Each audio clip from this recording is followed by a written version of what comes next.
Hey guys, good morning. Welcome back to our channel, the Eaton Squad. My name is Addie. So for today's video, it's February. Let's update the travel protocols to the Philippines for foreign nationals. Details coming right.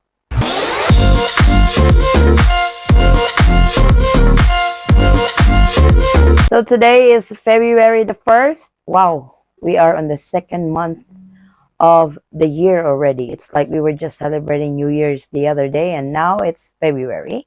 And of course, we do a month to month travel updates to the Philippines, particularly for foreign nationals category. For this video, these are for foreign nationals entering the Philippines as a tourist, entering the Philippines as 13A, and SRRV visa holder. So if you guys are one of these categories, stay tuned and be updated, especially if you are traveling to the Philippines this month. Please take note that eTravel has new additions, so we are going to also include these additions to the travel checklist for foreign nationals entering the Philippines. So if you are a foreign national entering the Philippines as a foreign tourist, you will need the following. First, of course, your valid passport. This has to have at least 6 months of validity in it. Always check because this is very common to travelers when they book their flight. They did not thought about checking their passports because there are some websites you don't need to enter your passport number. Majority are requiring you to enter your passport number. Always follow the rule of thumb on your foreign passports that you cannot travel anywhere, not just in the Philippines. You cannot travel anywhere if your passport validity is less than 6 months. So always check that your passports are valid before booking that ticket. As foreign nationals entering the Philippines as a tourist, you guys are required to have an exit or onward ticket. This is very important because when you enter the Philippines, you are given 30 days visa upon arrival. If you plan on staying in the Philippines for more than 30 days, most especially if your return flight is more than 30 days, I highly suggest to get that onward ticket or throwaway ticket. And there's a lot of website that offers it. They are legit and you can get them for as low as $16. You don't even have to pay for the full ticket. Of course, e-travel is still required. It's mandatory. So make sure to register within 72 hours prior to your departure. You are given 3 days before you depart to register with e-travel. E-travel is really easy to navigate now, unlike before. There are no uploads involved, no downloads involved or anything. Just your basic information. So make sure to register. And if for some reason you are not checked with e-travel QR code anymore, don't worry because this is part of the system that as soon as they scan your passport, they can already see it that you have registered with e-travel. But of course, there are rare cases of random checking. So make sure to always have your e-travel QR code. This can be printed or you can save it on your phone. For the newly updated e-travel registration, there are additional forms that you guys need to fill out only if you have something to declare. If you don't need to declare anything, you don't need to fill it out. So these are the baggage declaration form and the currency declaration form. If you are bringing some items to the Philippines, more than the personal use and stuff, then fill out the baggage declaration form. If you are bringing money to the Philippines, more than 10,000 US dollars, then you have to fill out the currency declaration form. As I've said, if you don't need to declare anything, you don't need to be filling out this form. So I hope we have a clear understanding to that because some might complain again, why is it the Philippines has more requirements now to fly? It's actually not, and this has been in the system before e-travel was even created. You have to fill out the form. This used to be distributed by airline staff before you guys land in the Philippines. This time they are giving it all to you 3 days prior, so you can prepare and get ready for your upcoming flights. So these are the travel checklist for foreign nationals entering the Philippines as a tourist coming from the visa-free country. Now, if you are a tourist entering the Philippines coming from the visa-required country, you will need your valid passport, of course, at least with 6 months of validity in it. Your plane ticket, this is very important because you won't be able to board without the plane ticket. Your valid visa.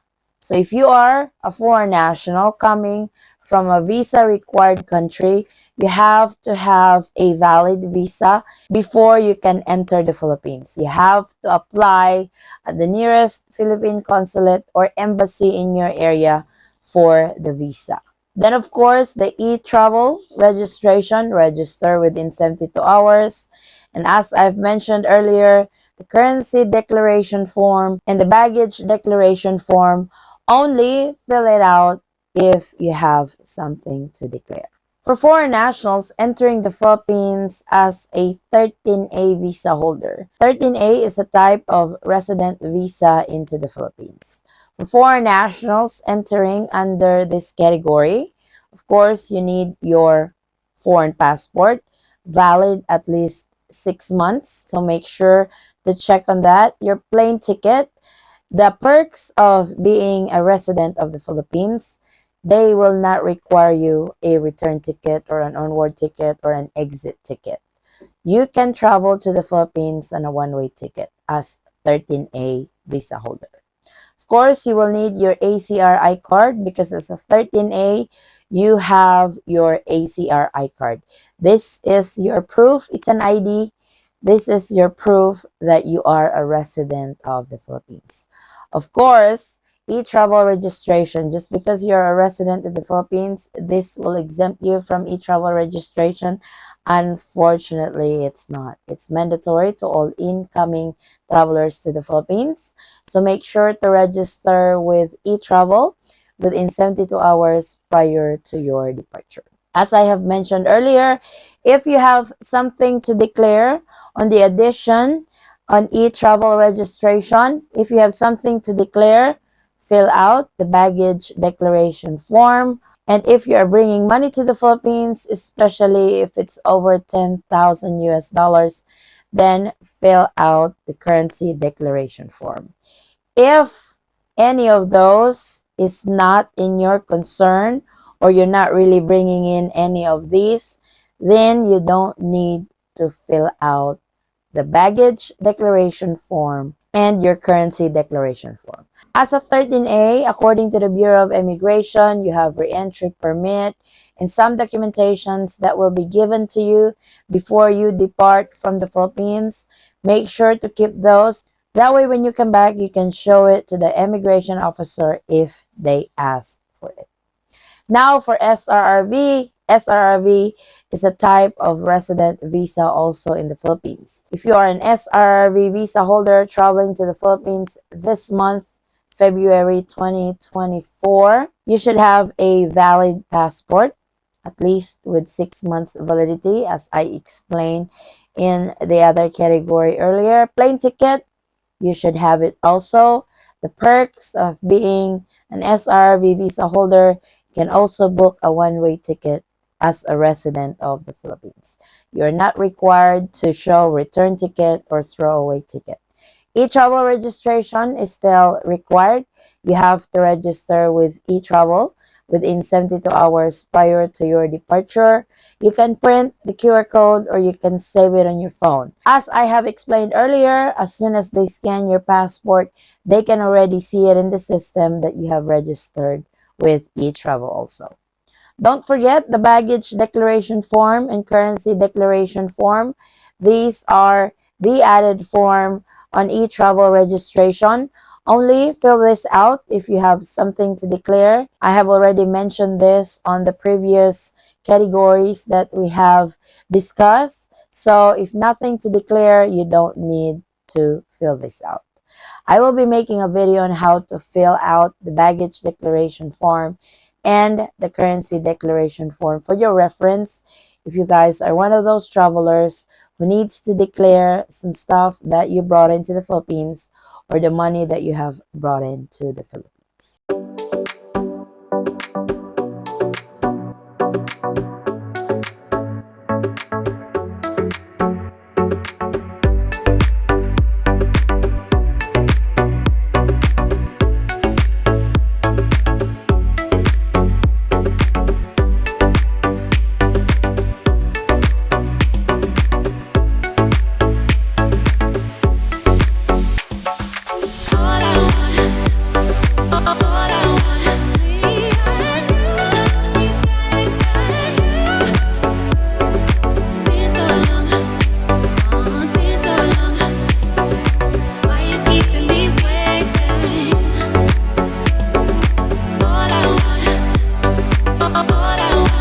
So to those who are traveling to the Philippines on this category, I hope that you guys can use this video as a guide on your upcoming trip to the Philippines for February of 2024.